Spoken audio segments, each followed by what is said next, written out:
Et du coup, pour clôturer cette vidéo, pour répondre à vos questions, ça a toujours été ma passion.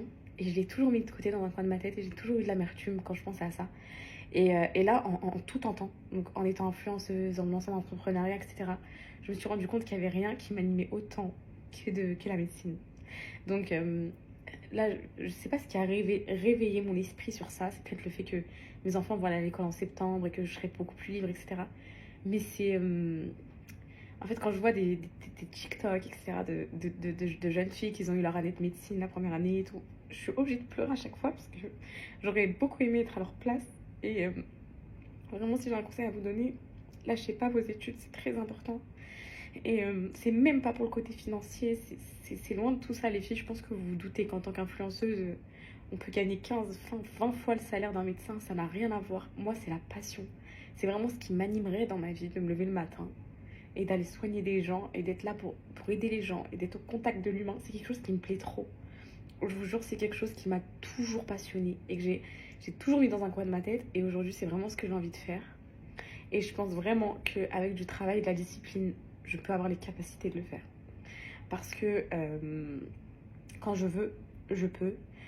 J'étais une élève en terminale, les filles, vraiment, c'est pas que j'étais pas studieuse, mais j'ai raté la moitié des cours, j'écoutais pas et tout. Tous les profs, personne ne misait sur le fait que j'ai mon bac. Et en fait, écoutez, en gros, les profs, ils disaient oui, faut que tu t'entraînes. Il y avait des profs qui croyaient en moi parce qu'ils voyaient que j'avais quelque chose, vous voyez. Et 2 semaines avant le bac, je me suis enfermée dans ma chambre et j'ai pris tous les cours et j'ai tout appris. Et j'ai eu mon bac S avec mention et j'étais très fière de moi parce que j'ai dit que quand on veut, on peut. Et ce dicton est vraiment vrai. Donc croyez vraiment en vous. Les études, c'est pas l'intelligence, c'est le travail. Voilà. Si tu as la charge mentale et la capacité et le temps de travailler, tu peux le faire. Et, euh, et voilà, donc pour moi, je peux le faire. Et